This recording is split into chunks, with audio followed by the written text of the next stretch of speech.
On avait pris des engagements électoraux qui étaient donc de faire passer les subventions des clubs de Ligue 1 à 100 millions. On a tenu notre engagement. Club de Ligue 2 à 50 millions, on a tenu nos engagements. Les D3 à 30 millions, on a tenu nos engagements. Les engagements forts, c'était de trouver en accord avec les présidents des clubs un SMIC pour les joueurs. Ça a été fait. Pour la première fois dans l'histoire de la Côte d'Ivoire, du football ivoirien depuis les années 60, nous avons fixé un SMIC pour les joueurs de Ligue 1, pour les joueurs de Ligue 2 et une indemnité de transport pour les amateurs en D3. Donc je pense qu'on a réussi en quelques temps à lancer, je dirais, la machine. L'équipe nationale pour laquelle nous sommes là aujourd'hui, qui est le chantier, je pense, que regardent tous les Ivoiriens en prévision de la CAN 2023 qui se déroulera en 2024 dans notre pays. Donc on a recruté un technicien compétent, aux qualités reconnues. Il a commencé un travail, il nous a expliqué, à nous, à la fédération, et ensuite aux Ivoiriens, que son projet consistait donc à faire un passage, je dirais, en revue de l'ensemble des joueurs aptes à être en sélection. Donc on a eu une première sélection lors de la première journée des éliminatoires, première journée et deuxième journée contre la Zambie et contre le Lesotho. Ensuite, cette deuxième fenêtre nous a permis d'avoir un nouveau groupe. Ils avaient vu une équipe contre le Togo, une équipe aujourd'hui contre la Guinée. Donc il a vu les joueurs. En novembre, on aura une autre fenêtre FIFA qui va permettre encore de jouer 2 matchs et de voir d'autres joueurs et choses. Et clairement, il nous a dit qu'il pense que son groupe serait constitué aux alentours du mois de mars, au moment de la première fenêtre de 2023. Donc le chantier est en cours, les choses se passent bien. Pour l'instant, le bilan sportif, vous le connaissez. Donc nous travaillons humblement, sérieusement, avec rigueur, dans le but de donner la meilleure équipe possible à notre pays au moment de la CAN 2023. La qualification pour le CHAN, le football local, bon, ça n'a pas été évident parce que les éliminatoires se sont joués alors qu'on n'avait pas démarré le championnat. Donc on a désigné Aïdara Choualio qui, avec les joueurs, se sont battus pour pouvoir avoir une équipe. Ça n'a pas été facile. Ça a été très dur contre le Burkina Faso, une très belle équipe. On a été qualifié. Maintenant, donc, Aïdara a le temps de regarder les joueurs du CHAN localement pour avoir une équipe compétitive. On va aller en Algérie avec l'objectif de gagner le CHAN.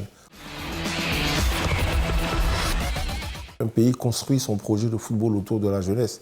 Le football amateur a été complètement délaissé, le football jeune a été délaissé. Ça fait 5 ans qu'on n'a pas de compétition de jeunes. Donc il faut reprendre, ça ne va pas être facile. Mais entre-temps, on a l'échéance des Jeux Olympiques 2024 de Paris. Donc on est en train de monter une équipe qui sera dirigée par Faye Mers, avec des jeunes qui vivent en Côte d'Ivoire et des jeunes qui vivent en Europe, nationaux comme binationaux. C'est pour ça qu'on a voulu les rencontrer à l'occasion de ce stage, pour leur expliquer que leur projet était un projet important pour nous et qu'au même titre que la CAN était pour nous une priorité, la qualification pour les Jeux Olympiques est une priorité. Nos textes disent que les 16 commissions issues de nos statuts doivent être dirigées par des membres du comité exécutif. Ça, c'est une obligation de nos textes. Mais nos textes ne disent pas qu'il doit forcément avoir un arbitre dans les 20 membres. Donc, dans tous ceux qui étaient sur ma liste, j'ai estimé que Kalou remplissait les conditions les meilleures parce que c'était un ancien joueur, parce que c'est un homme droit, c'est un homme en qui j'ai une totale confiance, qui remplissait les conditions pour occuper la fonction. N'oubliez pas que Kalou est quand même, il ne faut pas le voir simplement comme l'ancien joueur, il est le maire de Vavois, c'est une autorité administrative de notre pays.